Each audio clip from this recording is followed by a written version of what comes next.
అందరికీ నా నమస్సులండి. బావున్నారా?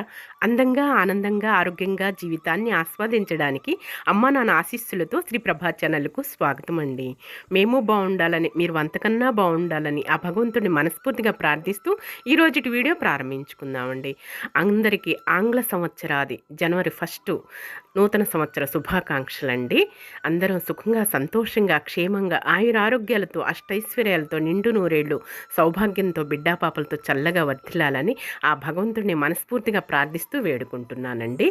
అయితే ఉదయాన్నే ఇంటి ముందు 5కి లేచామండి. లేచి ఇక ఇలా ఆవు పేడ పొడితోటి శుభ్రంగా కళ్ళాపు చల్లుకున్నాను. ముందు పరక, నలక, అలాగే వేపాకు లేకుండా నీట్‌గా చక్కగా ఊడ్చుకొని ఆవు పేడ పొడితో కళ్ళాపు చల్లుకొని ఇలా పద్మాలతోటే ముగ్గు ఇష్టమండి. పద్మాలు, కమలాలంటేనే ఇష్టం అనమాట. ఇలా ముగ్గు వేసేసుకొని ఇలా నూతన సంవత్సర శుభాకాంక్షలు అనని తెలుగులో వ్రాసుకున్నాను. ఇలా wish you happy new year అని చెప్పేసి ఇంగ్లీష్‌లో వ్రాసుకున్నానండి. ఇక 2026 సంవత్సరంలో అడుగు పెడుతున్నాం కదా మనం. ఇక ఆ నెంబర్స్ అయితే వేసుకున్నాననమాట.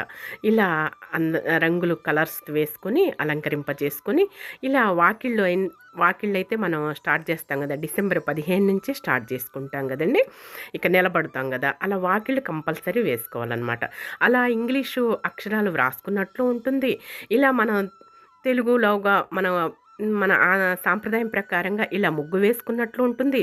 వాకిళ్ళతోటి ఇలా ముగ్గు వేసుకున్నానండి. ఇలా అందమైన ముగ్గు వేసుకొని భూదేవి తల్లికి పసుపు కుంకాలతో అలంకరించుకున్నాను అనమాట. మా గుమ్మం ముందు ఇలా ఉన్నదనమాట అండి. అలాగే పద్మము, కమలం అనేది అలా వేసుకున్నానండి అక్కడ. ఇక వేప చెట్టుకు కూడా ఈ విధంగా పూజ చేసుకొని ముందు పద్మ ముగ్గు అయితే వేసుకున్నాను. పసుపు కుంకాలతో ఇలా అలంకరించుకున్నాను. అలాగే మన ఇంటి ముందే తెల్ల జిల్లేడు చెట్టు ఉన్నది కదా, అక్కడ కూడా ఇలా చిన్న ముగ్గు వేసుకొని పసుపు కుంకాలతో అలంకరించుకున్నాను పద్మం వేసుకొని. చూసారా, మన లోగిళ్ళు అయితే ఇలా ఉన్నదన్నమాట. మన గుమ్మం అయితే ఇలా ఉన్నదన్నమాట. ఈ జనవరి 1వ తారీఖు నుంచి, జనవరి నెల ప్రారంభం నుంచి నెల అనేది స్టార్టింగ్ అనేది పాశ్చాత్యులు, ఆంగ్లేయుల నుంచి వచ్చినదన్నమాట. మనం ఈ సంస్కారాన్ని తీసుకున్నాం అనమాట అండి. కానీ మన యొక్క ఆనవాయితీ, మన యొక్క సాంప్రదాయం అనేది తెలుగు సంవత్సరాది ఉగాది నుంచి, మన తెలుగు నెలలు చైత్రం నుంచి ప్రారంభం అవుతాయన్నమాట. నూతన సంవత్సరం అన్నా, క్రొత్త సంవత్సరాది ప్రారంభం అన్నా ఉగాది నుంచి ప్రారంభం అవుతుందండి. అలాగే మన రాశి ఫలాలు, మన యొక్క సంవత్సరం అంతా కూడా ఎలా జరుగుతున్నది అనేది కూడా ఉగాది నుంచి మనం చూసుకుంటాం అన్నమాట అండి. ఇక స్నానాది కార్యక్రమాలు పూర్తి చేసుకున్న తర్వాత ముందుగా గడపకైతే పూజ చేసుకున్నాను. ఇలా కలశం పెట్టుకున్నానండి. అటు ప్రక్క ఇటు ప్రక్క పసుపు కుంకాలతోటి ఈ విధంగా నిమ్మకాయలు పెట్టుకున్నానమాట. ఉప్పు వేసేసి ఇక గడప పూజ అయితే చేసుకున్నాను అనమాట అండి. ఒక పండుగైనా, ఒక విశేషమైన రోజైనా సరే మనం అలా ప్రారంభం చేసుకుంటాం కదా. గడపంటే మనకు లక్ష్మీదేవి తల్లితో సమానం కదా. ఇక తర్వాత గ్యాస్ కౌంటర్ వద్ద కూడా ఈ విధంగా లక్ష్మీదేవి తల్లి, వినాయకుడు కొలువై ఉంటారు. ప్రత్యేకంగా లక్ష్మీదేవి తల్లి ఇలా దీపంతో కొలువై ఉంటుందన్నమాట. అక్కడ దీపం వెలిగించుకున్నాను అనమాట అండి.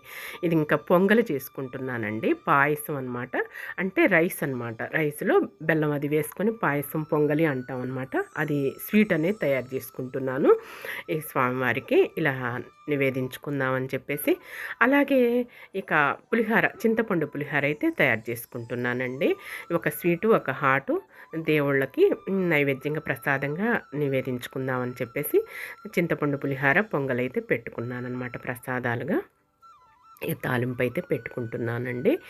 ఇక అంత ఇంట్రెస్ట్ ఏం లేదండి. జనవరి 1 అంటే రామయ్య తండ్రి రాలేదు, హైదరాబాద్లోనే ఉన్నది. ఇంకా గాయి తల్లి యూకేలో ఉన్నారు. ఇక మా వారు నేను జనవరి 1కి తనకి బిజీ అనమాట, రాలేకపోయింది. రామయ్య తండ్రి కూడా పండుగకు వస్తుందన్నమాట. ఇక ఇద్దరమే కదా, కొంచెం బాధగానే ఉంది, సాడ్గా ఉందన్నమాట. దగ్గరుండి కూడా రాలేకపోయిందని చెప్పేసేసి ఇదిగోండి ఇక వెండి గిన్నెలో పొంగలి పెట్టుకున్నాను. అలాగే ఇత్తడి గిన్నెలో పులిహార పెట్టుకున్నానమాట.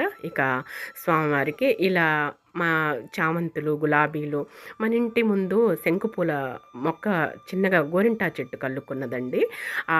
ఆ చెట్టుకి, ఆ కొమ్మకి చక్కగా శంకుపూలు అయితే పూస్తున్నాయి. అవి ఇక కనకాంబరాలు మన పెరటిలో ఉన్నాయి కదా, పూస్తున్నాయి కదా, ఆ కనకాంబరాలతోటి ఈ విధంగా పూజ అయితే చేసుకున్నాను భగవంతుడికి జనవరి 1న.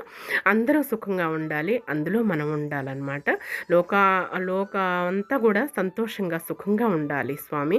ఈ సంవత్సరం ఎలాంటి అపాయాలు, ఎలాంటి అవాంతరాలు, ఎలాంటి జలగండాలు అవన్నీ ఏమీ లేకుండా, ఎలాంటి భూకంపాలు అవన్నీ ఏమీ లేకుండా చక్కగా మంచిగా జరిగిపోవాలి. 2026 సంవత్సరం అంతా మనం సుఖంగా, సంతోషంగా, ఆరోగ్యంగా, ఆనందంగా అందరూ ఉండాలి. లోకమంతా సంతోషంగా, హ్యాపీగా ఉండాలి అనని ఆ భగవంతుడిని కోరుకున్నానండి. విష్ణుమూర్తి తండ్రి, లక్ష్మీదేవి తల్లి, పార్వతీదేవి తల్లి, పరమేశ్వరుడి తండ్రి, బ్రహ్మదేవుడు, సరస్వతీదేవి తల్లి. ఆ ముగ్గురులోనే ఉన్నారు సకల దేవతలంతా కూడా. వినాయకుడు స్వామి, ఇక సుబ్రహ్మణ్యేశ్వరుడు, ఇలా అందరూ కూడా ఇక అక్కడే కొలువై ఉంటారు కదా. అందరికీ అలా నమస్కరించుకున్నాను అనమాట అండి. చిన్న గెరికై అయితే పెట్టుకుంటాను అనమాట. ఇక ఇదిగోండి మాకు బ్రేక్ఫాస్ట్ చకోడీలతోటి, చింతపండు పులిహారతోటి, పొంగలితోటి మా ప్లేట్స్ రెడీ అయిపోయాయి. మా వారు నేను ఇలా తింటూ ఉన్నాం అనమాట. అందరికీ మరొక్కసారి నూతన సంవత్సర శుభాకాంక్షలండి. ఈ సంవత్సరం అంతా కూడా అందరం సంతోషంగా, ఆనందంగా, హాయిగా గడపాలని కోరుకుంటున్నాను అనమాట. ఇక ఈరోజు వీడియో ఇదేనండి. రేపటి వీడియోలోనే కలుసుకుందాం. అంతవరకు సెలవు. నమస్కారం అండి.